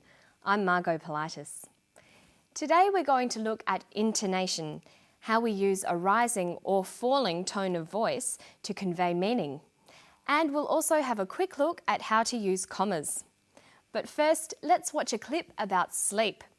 We'll see a researcher doing some tests on a subject to see just what the benefits are of an afternoon nap.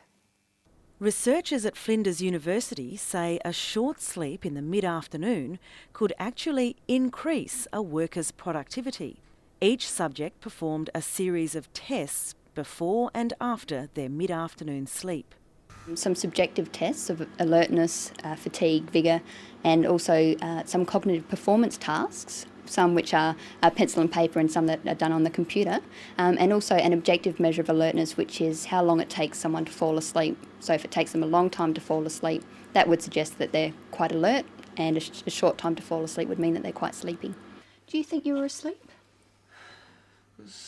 Yes, hard to tell, but I think so. Okay. I think I was there for a bit. For how long? Felt like probably a couple minutes, I reckon. Mm-hmm. Yeah. Well, I want you to do exactly the same thing now. Mm-hmm. So I want you to start here. I want you to go as quickly and accurately as you can until I tell you to stop. All right. So in that clip, we heard a researcher talking to the subject of her tests. You'll notice her intonation changed a lot. Intonation refers to the changes in pitch in our voice as we speak, whether our voices go up or down. Intonation is very important to learn. It has many functions in a language. It conveys emotion. We can tell immediately listening to someone how they feel. Someone can sound happy or sound sad. Hello, how are you? Hello, how are you? Intonation also conveys meaning. It lets the listener know whether something is a question or a statement, or it can indicate different levels of certainty or uncertainty. Hello, are you well? Hello, are you well? Learning intonation is especially helpful for learning to ask questions and indicating what sort of answer we expect. Watch part of the clip again and listen closely to the intonation as the doctor talks to her subject. Do you think you were asleep? Yes, hard to tell, but I think so. Okay. I think I was there for a bit. For how long? Felt like probably a couple minutes, I reckon. Mm-hmm. The doctor says to the subject, "Do you think you were asleep?" Does this have a rising or falling tone? Listen again. Do you think you were asleep? Do you think you were asleep? Her voice goes up at the end of the sentence. We call this a rising tone. The rising tone is used for yes-no questions, questions that need a yes or a no answer. Listen now to the second question. Does it have a rising or falling tone? For how long? Felt like probably a couple minutes, I reckon. Mm-hmm. The doctor says, for how long? This is a question too, but it has a falling tone. A falling tone is used with information questions. They're questions that need information as an answer, not just a yes or no answer. The man answers with a statement. A couple of minutes, I reckon. This takes a falling tone. In English, statements usually end in a falling tone. The falling tone at the end tells the listener that the statement is finished. Listen to the intonation used to give instructions. So I want you to start here. I want you to go as quickly and accurately as you can until I tell you to stop. Did you hear the falling tone at the end? She said, until I tell you to stop. This tells the listener that this is the end of the instruction.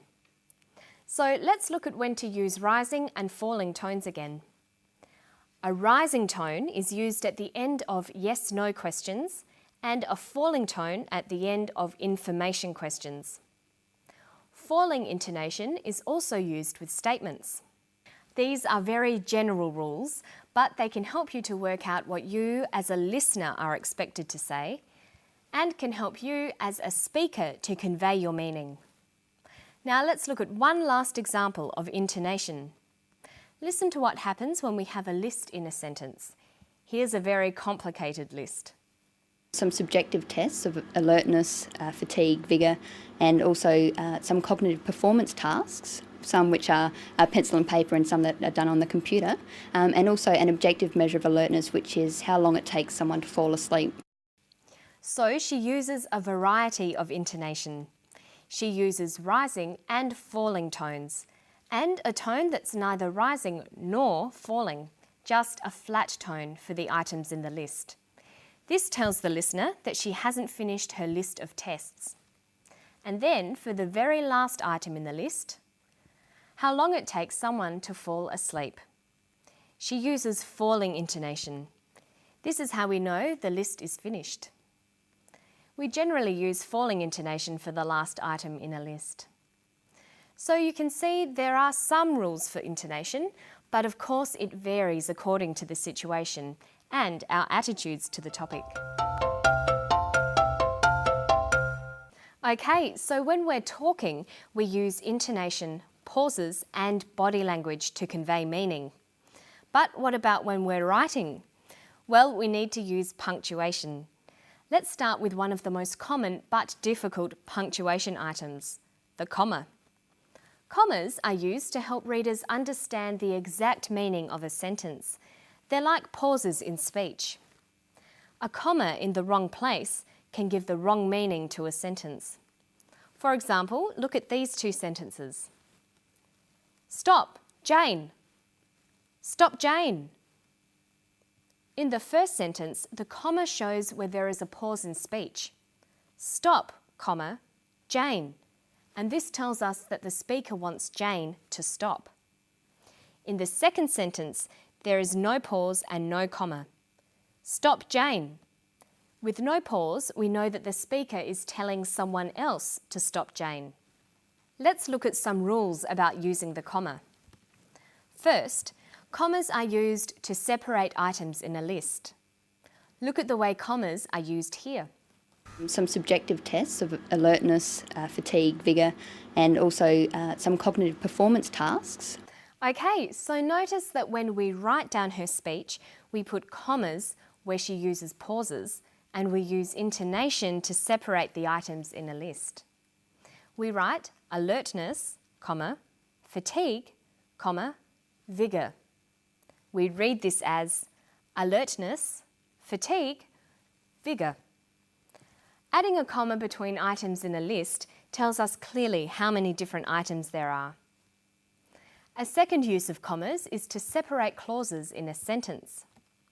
We use a comma to separate dependent and independent clauses, but only when the dependent clause is first in the sentence. This sounds complicated, but it's not really. Here's an example of a dependent clause, because he was very tired, followed by an independent clause, he went to bed. Notice that we use a comma.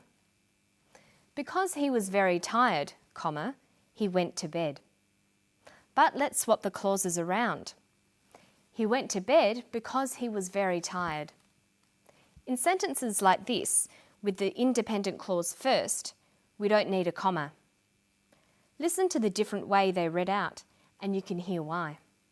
Because he was very tired, he went to bed. Notice the pause. He went to bed because he was very tired. There's no pause. So sometimes when you're writing, it helps to think that if there's a pause, you might need a comma. And that's where we're going to pause today. Hope you enjoyed Study English. I'll see you next time. Bye-bye.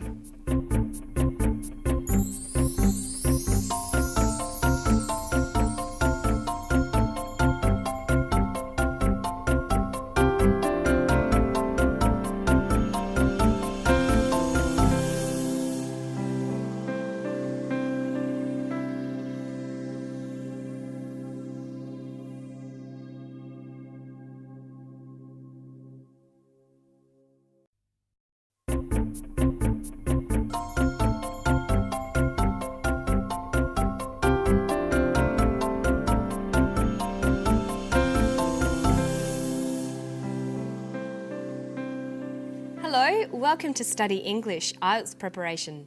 I'm Margot Politis. Today we're going to talk about simple present tense, definitions and technical vocabulary. All the things you'll need to know and use to write a report. First, we'll listen to someone talking about copyright, the rights people have to their own work. It's structured like a simple information report.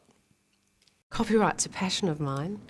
Copyright is the exclusive bundle of rights which is awarded to the author or a creator of work to entitle them to market it, to get economic reward for their creative endeavour, and to entitle them to say when, how and on what conditions their work may be used. Once I put my book on the internet, anybody can access it at the push of a button or a click of a mouse.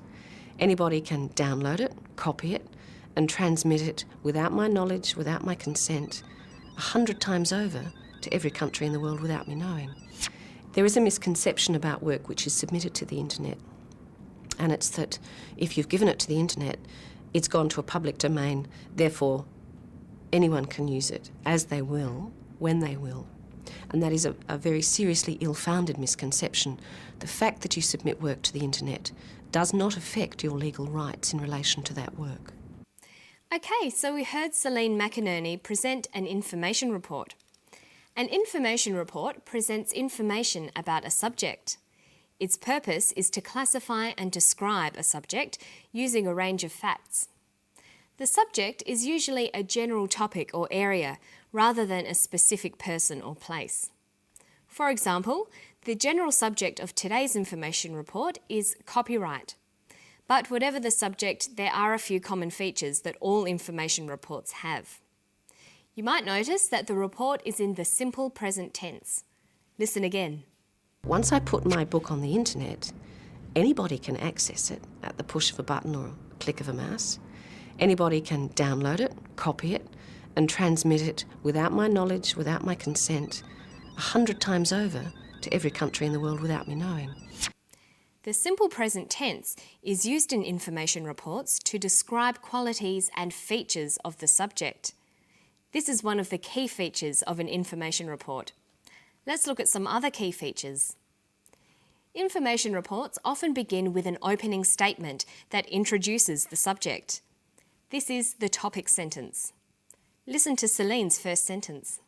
Copyright's a passion of mine. She uses the simple present tense to introduce the subject of the report. Copyright's a passion of mine. Copyright is a passion of mine. It's in this topic sentence that we learn what the subject of the report is, what the text is about. This is also called an orientation. What comes after the orientation? Copyright is the exclusive bundle of rights which is awarded to the author or a creator of work to entitle them to market it, to get economic reward for their creative endeavour, and to entitle them to say when, how and on what conditions their work may be used. The next step in creating an information report is to give an explanation or a definition of the topic. So Celine begins by telling us what copyright is. She needs to explain what copyright is so that she can go on to talk in more detail about it. The definition will be followed by a short description. In this case, she goes on to give a description of the topic, copyright and the internet. There is a misconception about work which is submitted to the internet, and it's that if you've given it to the internet, it's gone to a public domain, therefore anyone can use it as they will, when they will. And that is a very seriously ill-founded misconception. The fact that you submit work to the internet does not affect your legal rights in relation to that work. So let's go back over the main features of an information report. It's written in the simple present tense. It has an opening statement to introduce the subject. It then gives an explanation or definition of the subject. This is followed by a short description of the subject. You should always follow this pattern when presenting any type of information report. Reading or listening to any text is a good opportunity to extend your vocabulary. In this text, there are a lot of technical words related to the topic of copyright. Let's review some of the words connected with this topic. When talking about copyright, the speaker uses the following nouns: copyright, author, conditions, work, book, internet, knowledge, consent. She also uses a number of noun phrases: bundle of rights, creator of work, economic reward, creative endeavour, public domain, and legal rights. And she uses these verbs: awarded, entitle, market, access, download, copy, transmit. To understand all the information in this report, you'll need to know all of these words and phrases or be able to work them out from the context. Listen to the full clip again to see where and how these words are used. Copyright's a passion of mine. Copyright is the exclusive bundle of rights which is awarded to the author or a creator of work to entitle them to market it, to get economic reward for their creative endeavour, and to entitle them to say when, how, and on what conditions their work may be used. Once I put my book on the internet, anybody can access it at the push of a button or a click of a mouse. Anybody can download it, copy it, and transmit it without my knowledge, without my consent, 100 times over to every country in the world without me knowing.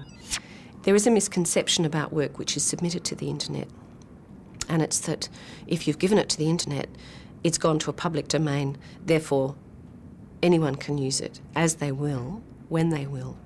And that is a very seriously ill-founded misconception. The fact that you submit work to the internet does not affect your legal rights in relation to that work. Okay, notice that she used the verb submit and its past tense form submitted. We're going to finish today with some pronunciation practice on words that end in ed like this. Regular past tense verbs end in ed, but there are 3 different pronunciations. After consonants t and d, ed is pronounced ed. For example, awarded or submitted. After voiceless consonants p, s, k, f, sh, ch, or th, the final ed is pronounced t. For example, tip and tipped.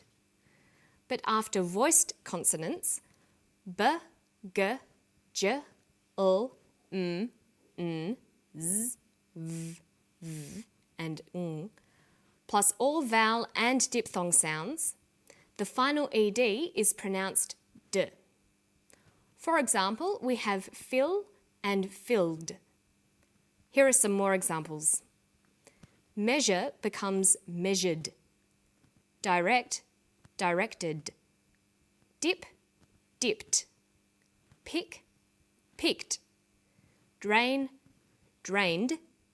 And use becomes used. Now let's test you. Do you know how to pronounce each of these? Omitted, walked, arrived, calculated, stopped, washed. A good way to learn these sorts of endings and pronunciations is to practice reading whole paragraphs. This will give you a feeling for the rhythm of the words. Try this one. I overslept and missed my train. I slipped on the road in the pouring rain. I sprained my ankle, skinned my knees, shattered my glasses and lost my keys. And you can practice that one at home. That's all for Study English today. I hope to see you next time for more IELTS preparation. Bye-bye.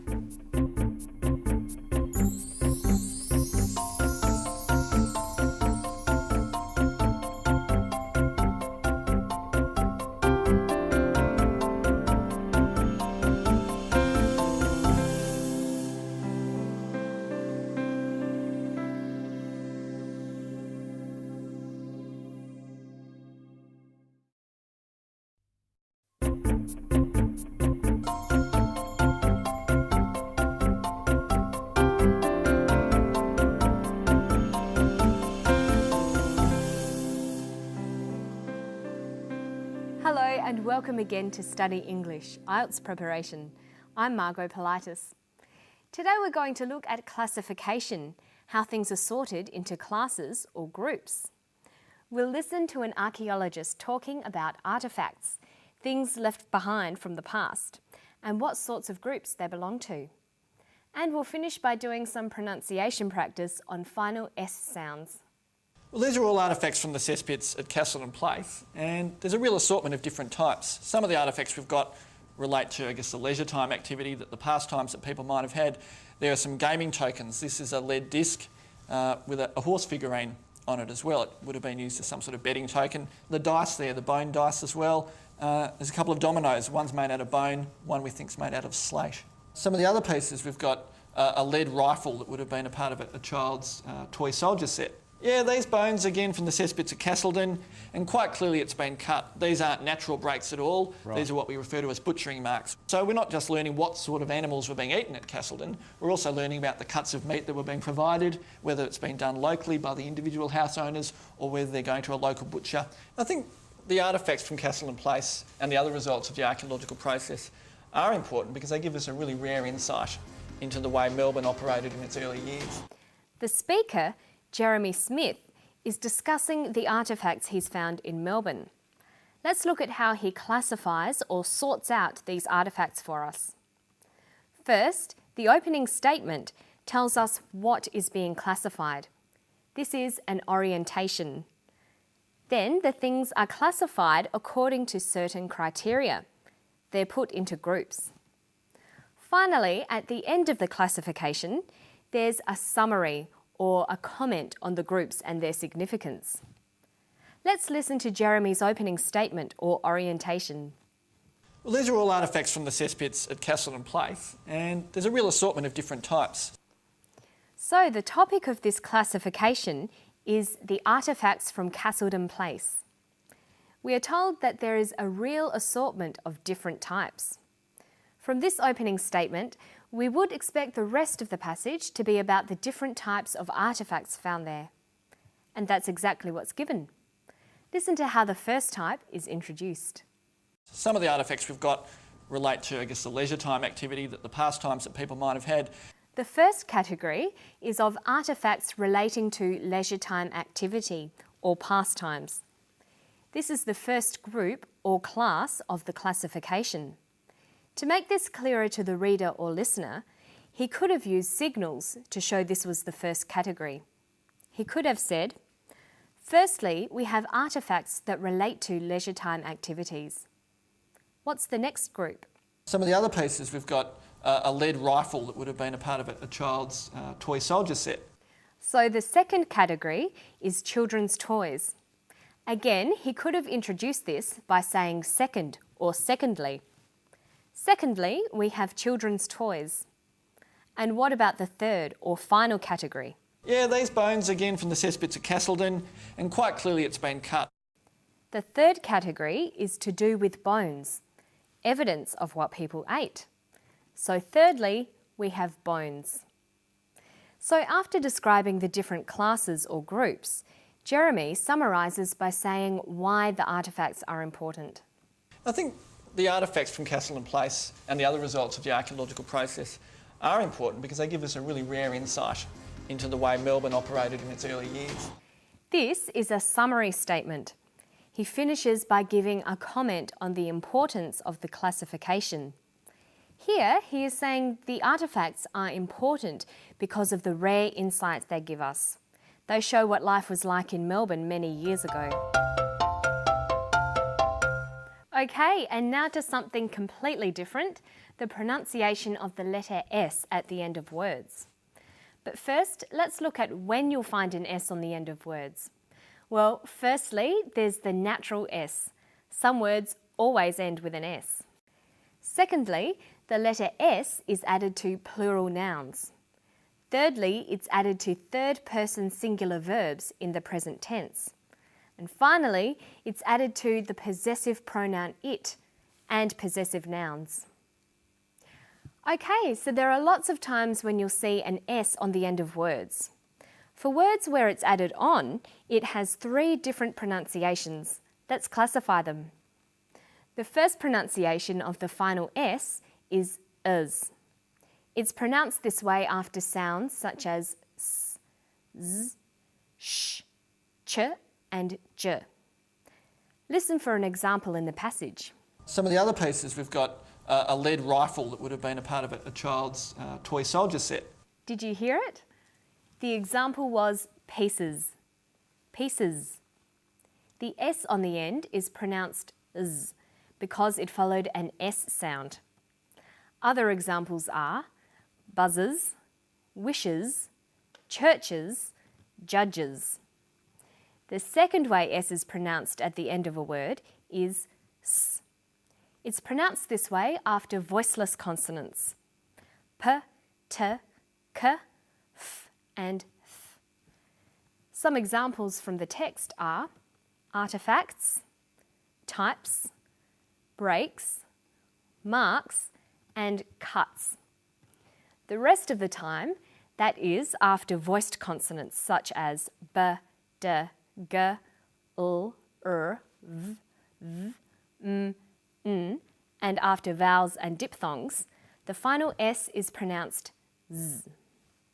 Examples from the text are theirs, pastimes, tokens, dominoes, child's, bones, animals, years. Now listen to the clip again and try to hear the difference between these final S sounds. Yeah, these bones again from the cesspits of Castleton, and quite clearly it's been cut. These aren't natural breaks at all. Right. These are what we refer to as butchering marks. Its is a word that even native English speakers have a lot of trouble with. Its can be written without an apostrophe and with an apostrophe. But what's the difference? Well, with an apostrophe, its is a contraction of it is or it has. Without an apostrophe, its is a possessive pronoun. The other possessive pronouns are my, your, his, her, our, and their.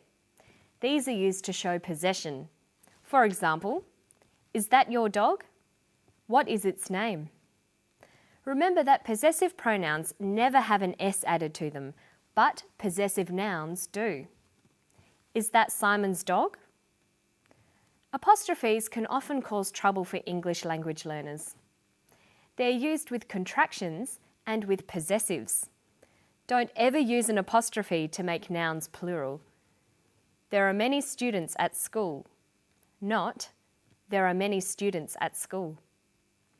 And don't confuse the contraction of a noun and is with the possessive form of the noun. They look the same, but they mean very different things.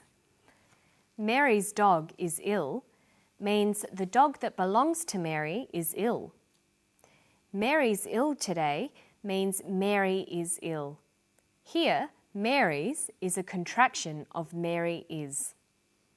Okay, now let's listen to one last clip, then we'll see if you can add some apostrophes. Some of the other pieces, we've got a lead rifle that would have been a part of a child's toy soldier set.